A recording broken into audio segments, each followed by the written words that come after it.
Good, happy Friday evening. I'm Riley King, and welcome to the Riley King Newscast right here on the Riley King Network. Let's begin. First up, New Hampshire man arrested in mass with drugs, weapons, police say.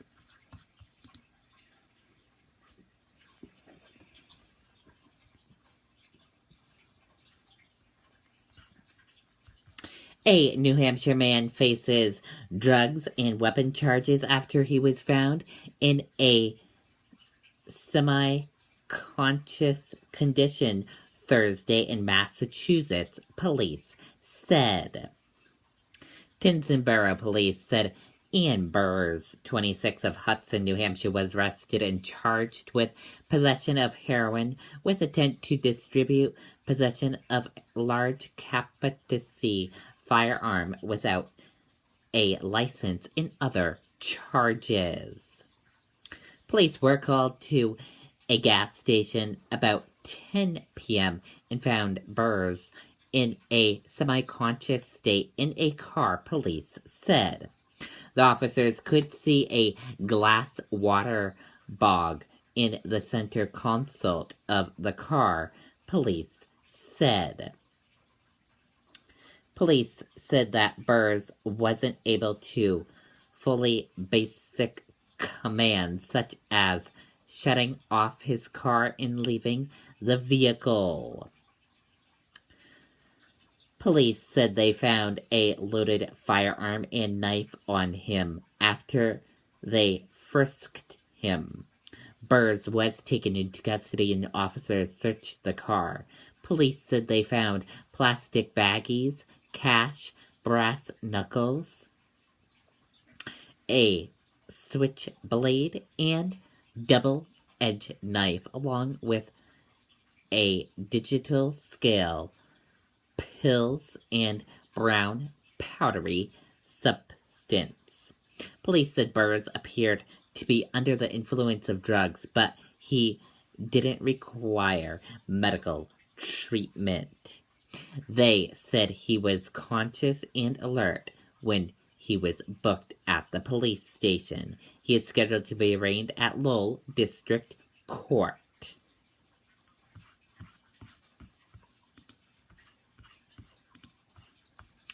Mass House to review sexual harassment policies following allegations.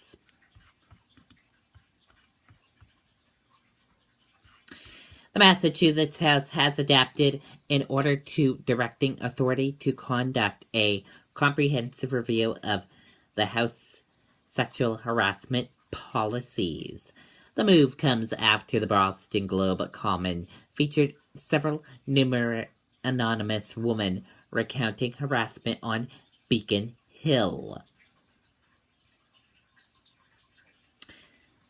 Dio D. Lowe said in remarks on the House floor that House has and will not continue to thoroughly investigate any reported incidents of sexual harassment and take decisive and appropriate actions to discipline offenders and protect victims. Under order, outside legal counsel experts will file a report no later than March 1st. The report would then be publicly available on legislators' website.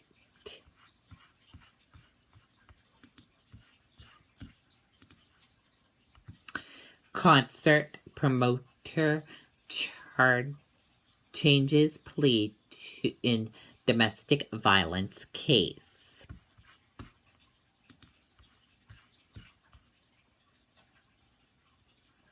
A well-known concert promoter has pleaded guilty to a domestic violence charge. Alex Gray, 41, is the founder of Waterfront Concerts. He pleaded not guilty in March, but changed his plea in a Portland courtroom on Friday. The charge stems from an altercation at Gray's condominium in Portland. Gray's former girlfriend spoke in court, telling the judge, "I will never forget the feeling of him grabbing me and slamming my head into the floor. I have had to sit silently and wait for this day to come and hopefully get some sort of justice. I'm not a victim, and I will no longer be victimized by you." Gray gave an apology in court, saying, "I'm very sorry for what occurred. I accept responsibility for my fault that night." According to police, Gray demanded to see his girlfriend's cell phone when she tried to leave.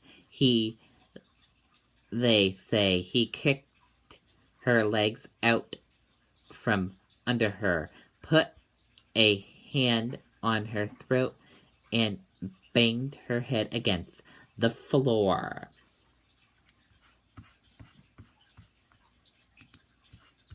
Okay, and now let's take a look at your stock market and see how your stock market did for today and closed for this evening.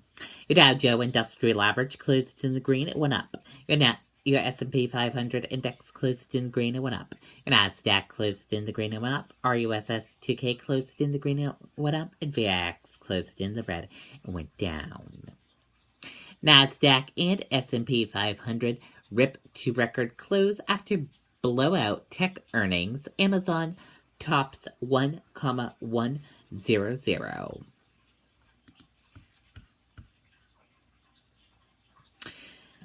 The tech-heavy Nasdaq rose to record high on Friday as Wall Street cheered the blowout quarterly report from three of the world's biggest tech companies.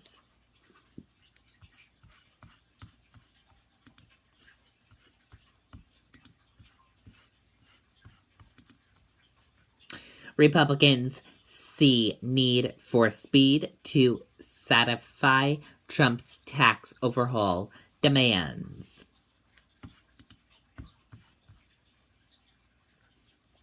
From the day he declared his intention to overhaul the tax code to the signing ceremony in the Oval Office, President Ronald Reagan's comprehensive tax reform effort took almost 3 years, replete with laborious congressional hearing, marathon backroom negotiations, and several premature declarations of the bill's Desmer.